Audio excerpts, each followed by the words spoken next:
যে স্বপ্নগুলো যখন একটু একটু করে পূরণ হয় তখন কার কাছে না ভালো লাগে বলেন তো। হ্যালো এভরিওয়ান, আসসালামু আলাইকুম। নুসরাত ফ্যামিলি বিডি ব্লগ আজ আবারও হাজির হয়ে গেলাম আর একটা ব্লগ ভিডিও নিয়ে। তো আজকের ব্লগটি আশা করছি আপনাদের কাছে খুবই ভালো লাগবে, সম্পূর্ণ ব্লগটি দেখার অনুরোধ রইল। তো এদিকে হচ্ছে গিয়ে বিকেলবেলা যাব বাইরে, তো যাওয়ার আগে হচ্ছে গিয়ে প্রচণ্ড রকম ক্ষুধা লেগেছিল আর তার জন্য হচ্ছে যা ছিল ঘরে তাই দিয়ে হচ্ছে স্যান্ডউইচ বানিয়ে নিলাম। আর এদিকে হচ্ছে একটা ডিম আমি সেদ্ধ করে নিয়েছি, সেই সাথে কিছুটা শসা গ্রেট করে নিয়েছি আর কিছুটা গাজর গ্রেট করে নিয়েছি, যেহেতু আমার ছেলেও খাবে, ও হচ্ছে দানাযুক্ত খাবারগুলো চাবাতে পারে না, তো যার কারণে গ্রেট করে নেওয়া। সেই সাথে দিয়ে দিলাম সামান্য একটু লবণ আর হচ্ছে এখানে দিয়ে দিচ্ছি মেয়োনেজ। আর এই মেয়োনেজটা কিন্তু খুবই মজার, এই মেয়োনেজটা আমার কাছে খুবই ভালো লাগে।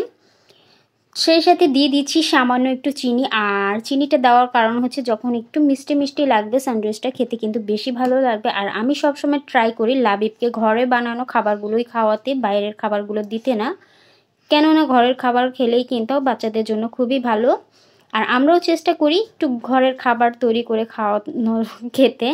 তো যাই হোক, এদিকে হচ্ছে আমি 2 পিসের মতো ব্রেড নিয়ে নিলাম আর এই ব্রেডের সাইডে যে কালো অংশগুলো ছিল এগুলো কেটে সাইডে রেখে দিচ্ছি। এগুলো পরবর্তীতে আমি হচ্ছে ব্রেড ক্রাম্ব বানিয়ে নেব, এটা আমি ফেলে দিব না।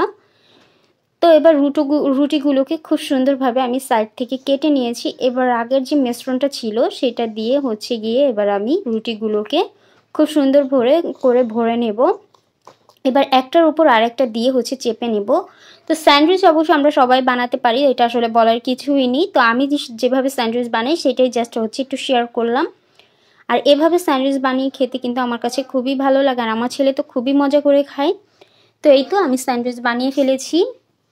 এবার হচ্ছে খাওয়া দাওয়া শেষ করব, খাওয়া দাওয়া শেষ করে হচ্ছে শুরু করে চলে যাব এক জায়গায়, সেটা পরে বলছি।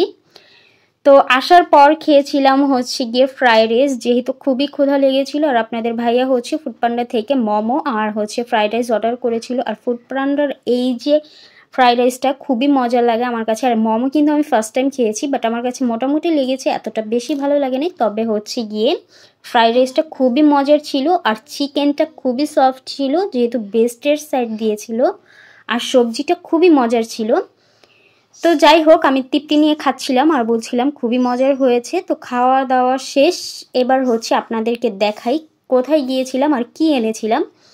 তো আমি গিয়েছিলাম হচ্ছে ভিভো শোরুমে, সেখান থেকে হচ্ছে গিয়ে একটা সেট মানে ফোন নিয়ে এসেছিলাম। আর এই ফোনটা বলতে পারেন আমার একটা স্বপ্ন, আমার একটা আশা। মানে হঠাৎ করে হচ্ছে কি আমার হাতে যে ফোনটা ছিল সেটা নষ্ট হয়ে গেছে। তো কি আর করার, যেহেতু আমরা ভিডিও করি, ভিডিও এডিট করি, আর আমরা যেহেতু ভিডিও বানাই, আমাদের ফোন কিন্তু ইমার্জেন্সি অবশ্যই একটা দরকার। আর তাই হচ্ছে গিয়ে বেশি দামির একটা ফোন নিয়ে এসেছি। আর এই ফোনটা হচ্ছে গিয়ে মাত্র 1 মাস 15 দিন শোরুমে এসেছে। তো এই ফোনটা হচ্ছে ভিভো সেট আর এই সেটটা আমার কাছে খুবই ভালো লেগেছে, খুবই ভালো লেগেছে। আর এটা কিন্তু গ্রিন কালার, আর দেখতেই তো পাচ্ছেন সেটটা কিভাবে গ্লেজ দিচ্ছিল। তো সেটটা আপনাদের কাছে কেমন লেগেছে অবশ্যই কিন্তু কমেন্ট করে জানাবেন। আর একটু একটু করে নিজের স্বপ্নগুলো পূরণ করতে যাচ্ছি, অবশ্যই আমাদেরকে সাপোর্ট করবেন। আর হচ্ছে গিয়ে এটার সাথে কি কি দিয়েছে সেটা একটু দেখিয়ে দিচ্ছি। এটা হচ্ছে গিয়ে চার্জার দিয়েছিল আর সাথে আছে মেমো, আর সেই সাথে হচ্ছে গিয়ে কাভার দিয়েছে। আর এই কাভারটা হচ্ছে আমাকে গিফট করেছিল। কাভারটা কিন্তু ব্ল্যাকের ভিতরে খুব সুন্দর ছিল, কাভারটা খুব নরম ছিল। তো যাই হোক, এই হচ্ছে অবস্থা। আজকের মতো এই পর্যন্তই। সবাই ভালো থাকবেন, সুস্থ থাকবেন। আল্লাহ হাফিজ।